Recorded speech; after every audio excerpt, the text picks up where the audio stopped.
ನಮಸ್ತೆ. Easy and tasty chicken dum biryani ಹೇಗೆ ಮಾಡೋದು ಅಂತ ನೋಡೋಣ ಬನ್ನಿ.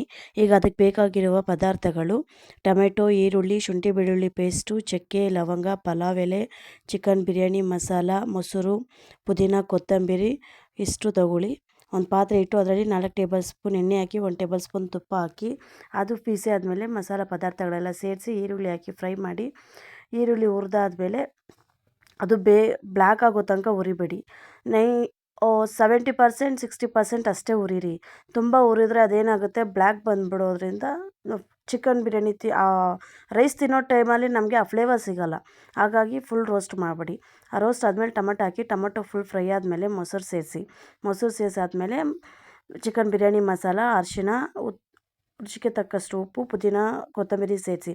ಪುದೀನ ಕೊತ್ತಂಬರಿ ಈ ಟೈಮಲ್ಲಿ ಸೇರಿಸಿದ್ರೆ ಸ್ವಲ್ಪ ಆ ಪುದೀನ ಕೊತ್ತಂಬರಿ ಫ್ಲೇವರ್ ಅನ್ನೋದು ತುಂಬ ಚೆನ್ನಾಗಿರುತ್ತೆ. ಅದಾದಮೇಲೆ ಅರಿಶಿನ, ಉಪ್ಪು ಎಲ್ಲ ಹಾಕಿ ಚಿಕನ್ ತೊಳೆದಿಟ್ಟಿರ್ತೀನಿ ಸಪ್ರೇಟಾಗಿ, ಅದನ್ನು ಹಾಕ್ಕೋಬೇಕು. ಇನ್ನೊಂದು ವಿಷಯ, ನಾನು ರೈಸ್ನ ಪಕ್ಕದಲ್ಲಿ ಬೇಯಿಸ್ತಾ ಇದ್ದೀನಿ. ಈ ಕಡೆ ಗೊಜ್ಜು ಪ್ರಿಪೇರ್ ಮಾಡ್ತಾಯಿದ್ದೀನಿ. ಚಿಕನ್ನ ಉಪ್ಪು ಅರಿಶಿನ ಹಾಕಿ ತೊಳೆಯೋದ್ರಿಂದ ಅದರಲ್ಲಿರೋ ಸ್ಮೆಲ್ ಅನ್ನೋದು ನಮಗೆ ಸಿಗೋಲ್ಲ. ಇದು ತುಂಬ ಅಂದರೆ ತುಂಬ ಚೆನ್ನಾಗಿರುತ್ತೆ. ಇದರಲ್ಲಿ ಬೆನಿಫಿಟ್ ಏನಂದರೆ ನಮಗೆ ಆಯಿಲು ಮಸಾಲ ಅನ್ನೋದು ಇರೋಲ್ಲ.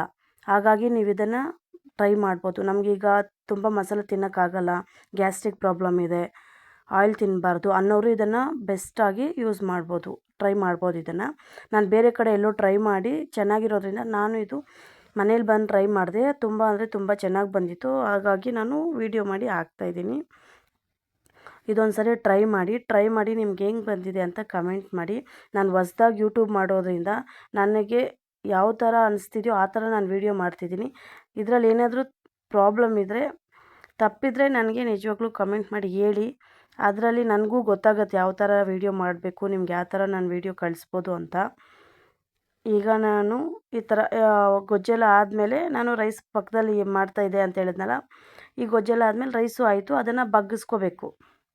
ಗಂಜಿ ಬಗ್ಗಿಸ್ಕೊಂಡಾದ್ಮೇಲೆ ಅನ್ನನ ಹಾಕಿ ಅದ್ರ ಮೇಲೆ ಒಂದು 1/2 ಸ್ಪೂನ್ ತುಪ್ಪ ಹಾಕಿ. ಆ ಫ್ಲೇವರ್ ಚೆನ್ನಾಗಿ ಬರುತ್ತೆ ನಮ್ಗೆ ತಿನ್ನೋವಾಗ. ಆ ಫ್ಲೇವರು, ತುಪ್ಪದ ಫ್ಲೇವರ್ ಚೆನ್ನಾಗಿರುತ್ತೆ.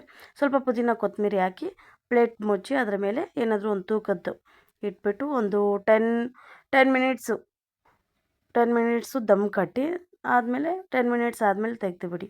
ಚಿಕನ್ ಮುಂಚೆನೇ ಒಂದು 10-15 ಮಿನಿಟ್ಸು ಬೇಯಿಸ್ಕೊಳ್ಳಿ. ಯಾಕಂದ್ರೆ ಚೆನ್ನಾಗಿ ಬೇಯಿಸ್ಕೊಂಡಾದ್ಮೇಲೆ ಇನ್ನೊಂದು 10 ಮಿನಿಟ್ಸಲ್ಲಿ ಇಳಿಸ್ತೀವಿ ಅನ್ನೋವಾಗ ರೈಸ್ ಹಾಕಿ ಇದು ಮಾಡಿ.